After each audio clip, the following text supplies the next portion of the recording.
Assalamualaikum warahmatullahi wabarakatuh. Kami dari kelompok 5 dengan anggota sebagai berikut akan menjelaskan kurva histeresis sebagai berikut. Sebelumnya, pada percobaan histeresis feromagnetik terdapat beberapa dasar teori.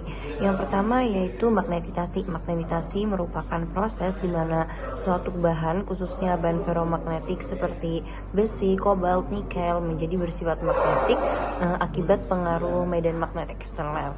Nah, seperti pada gambar, dalam proses ini, domain-domain magnetik di dalam material, yaitu wilayah kecil yang masing-masing memiliki arah magnetitasi tertentu, akan mulai sejajar mengikuti arah medan magnet yang diberikan. Semakin kuat medan magnet yang dikenakan, maka semakin banyak juga domain yang sejajar hingga mencapai kondisi jenuh magnetik atau saturasi, di mana hampir seluruh domain telah tersusun searah. Kemudian besaran magnetitasi dinyatakan sebagai vektor. Kemudian dasar teori yang kedua yaitu kurva histeresis. Kurva histeresis merupakan grafik yang menunjukkan hubungan antara medan magnet dan induksi magnetik pada suatu bahan feromagnetik selama proses magnetitasi dan demagnetitasi. Nah, seperti pada gambar yang tercantum, saat medan magnet eksternal diberikan, materi feromagnetik mulai termagnetitasi dan nilai induksi magnetik meningkat hingga mencapai titik jenuh magnetik atau disebut dengan saturasi. Kemudian di mana seluruh domain magnetik dalam material terasa sejajar.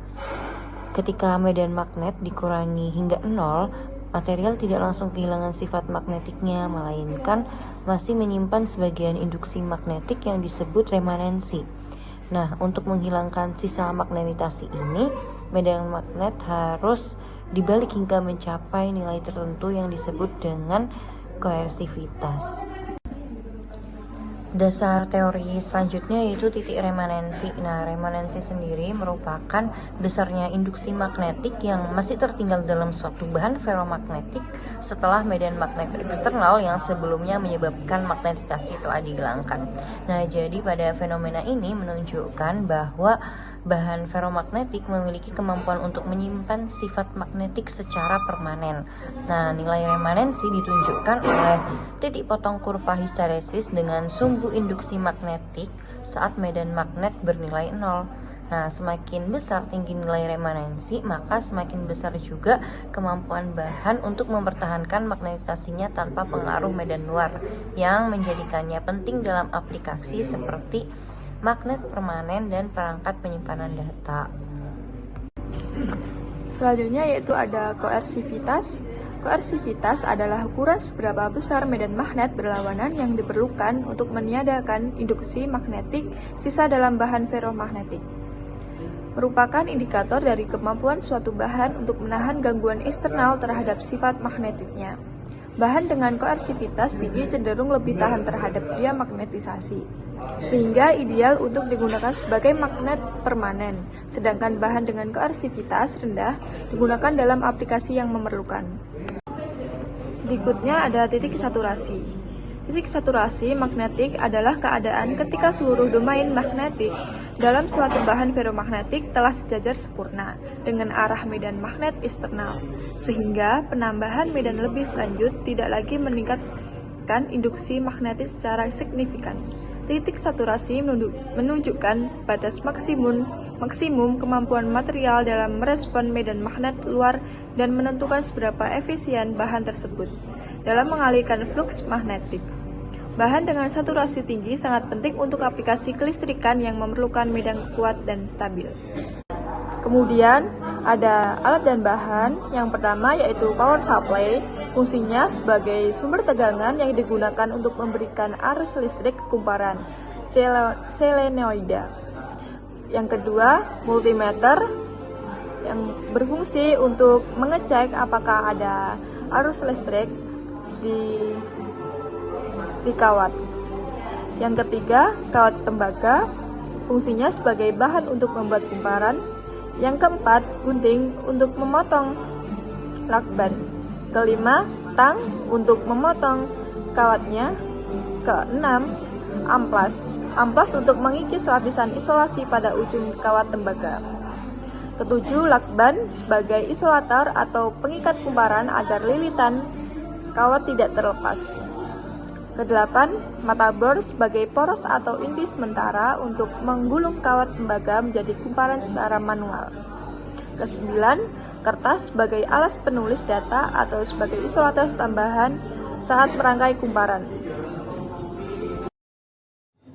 Langkah awal yang dilakukan yaitu melapisi mata bor dengan kertas agar kawat tembaga tidak langsung menempel pada logam. Setelah digulung kertas, ujung kertas direkatkan menggunakan lakban agar tidak terlepas. Setelah gulungan direkatkan, selanjutnya adalah pembuatan gulungan solenoid. Kawat tembaga diambil, kemudian disisakan sedikit bagian ujungnya sebagai terminal. Kawat tembaga dililitkan secara rapi dan berurutan di sepanjang mata bor yang telah dibungkus kertas sebanyak 300 lilitan. Selanjutnya, lapisan enamel pada kedua ujung kawat dikikis menggunakan amplas hingga permukaan tembaga terlihat mengkilat. Pengikisan dilakukan agar arus listrik dapat mengalir dengan baik. Selanjutnya, penyambungan ke rangkaian percobaan. Kedua ujung kawat solenoid disambungkan ke terminal keluaran power supply menggunakan kabel penghubung. Kemudian pengukuran arus dan tegangan. Yang pertama, arus dan tegangan pada solenoid diukur menggunakan multimeter. Kedua, tegangan pada power supply diatur pada nilai rendah terlebih dahulu, kemudian dinaikkan secara bertahap. Lalu percobaan histeresis ferromagnetik. Yang pertama, arus pada power supply diubah-ubah untuk mengamati perubahan magnetisasi bahan ferromagnetik dalam solenoid. Arus dinaikkan dan diturunkan berulang kali hingga diperoleh kurva histeresis. Kemudian data yang diperoleh dicatat. Oke, selanjutnya kita akan membahas tentang hasil data ferromagnetik, di mana di sini terdapat data flux dan data arusnya. Kemudian setelah didapatkan data, kemudian dilakukan perhitungan untuk bisa mengeplot data dari kurva histeresis itu tadi, di mana perhitungan kali ini yaitu H dengan rumus H ada N kali I dibagi dengan L, di mana N itu adalah jumlah lilitan, kemudian I adalah besar dari arus listrik, dan L adalah panjang dari kawat. Nah, untuk contoh perhitungan kali ini yaitu kita ambil satu contoh perhitungan di mana N-nya itu adalah 300 lilitan dan I-nya 18,33 ampere. Kemudian panjangnya yaitu 20 cm atau 0,2 meter. Kemudian dilakukan perhitungan sebagai berikut: 300 dikali 0,9 dibagi 0,2, hasilnya yaitu 1350 ampere per meter. Kemudian setelah dilakukan perhitungan seperti contoh perhitungan tadi, dapat dihasilkan nilai H dan nilai B sebagai berikut. Setelah melakukan perhitungan, maka kurva data dapat diplot dan kemudian menghasilkan kurva ferromagnetik, histeresis ferromagnetik sebagai berikut, di mana ada rumus B 0, remanensinya ada di 0,00 Tesla, kemudian persivitasnya ada di 0,250 ampere per meter. Di sini diplot di mana hanya adalah untuk X dan yang untuk G-nya itu B-nya. Kemudian dapat dilakukan pembahasan yang pertama yaitu besi merupakan bahan ferromagnetik yang mempunyai bahan domain magnetik, yaitu bagian-bagian kecil yang masing-masing memiliki arah medan magnet, sehingga saat diberi medan magnet luar mulai berputar dan sejajar ke arah medan. Akibatnya nilai induksi magnetik naik secara cepat. Jika medan terus ditingkatkan, semua domain sejajar sempurna dan bahan mencapai saturasi magnetik, yaitu kondisi magnet maksimum.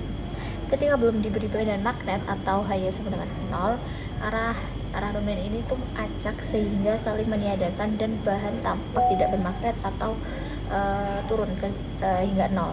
Ketika medan magnet dikurangi hingga 0, sebagian domain tetap sejajar karena gaya internal dari bahannya ini sendiri. Inilah yang menyebabkan bahan tetap bermagnet meski medan sudah dihilangkan. Ini disebut remanensi.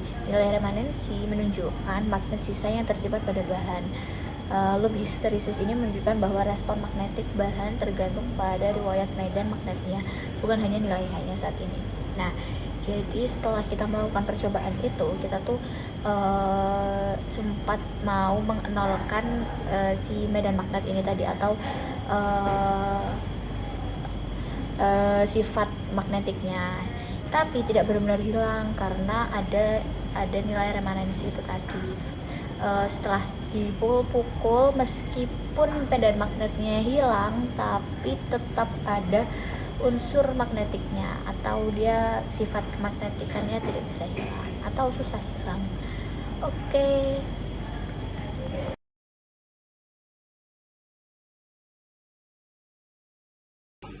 Kemudian terdapat hasil data yang diperoleh dari paramagnetik dan juga hasil perhitungan dari paramagnetik. Kemudian ini untuk langkah dari contoh perhitungan hasil dari data paramagnetik dengan lilitan sebanyak 300 lilitan.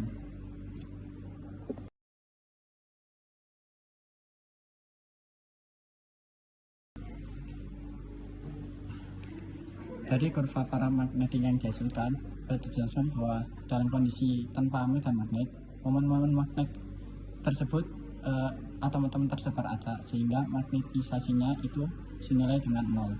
Kemudian saat medan magnet dari luar diberikan, momen-momen magnetik cenderung sejajar dengan arah medan. Nah, karena pengaruh energi panas, penyelesaian ini tidak sempurna, hanya sebagian kecil yang sejajar. Akibatnya, bahan menjadi sedikit termagnetisasi searah dengan medan, menghasilkan induksi yang magnetik yang sedikit lebih besar dari di udara. Kemudian ketika medan dihilangkan, momen itu kembali acak, kemudian magnetisasi langsung hilang, sehingga sifat magnetisasinya itu tidak permanen.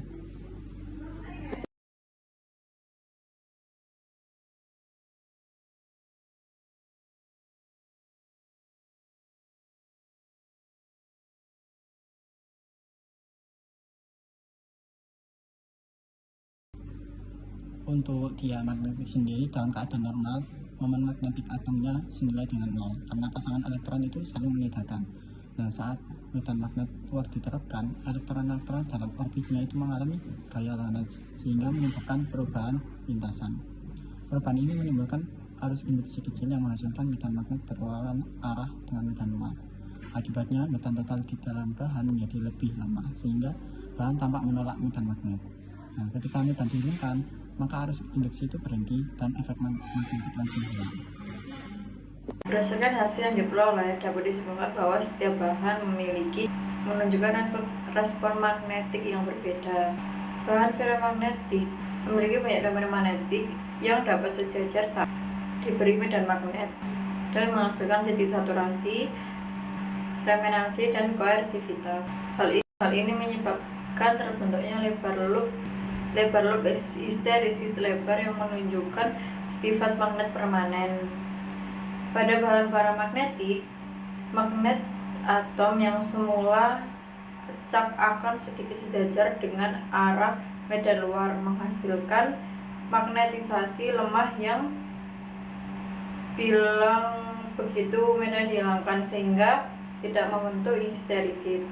Sedangkan bahan diamagnetik menolak medan magnet luar karena arus induksi yang dihasilkan elektronnya berlawanan arah dengan medan tersebut, sehingga magnetisasi yang timbul sangat kecil dan segera hilang saat medan dihapus.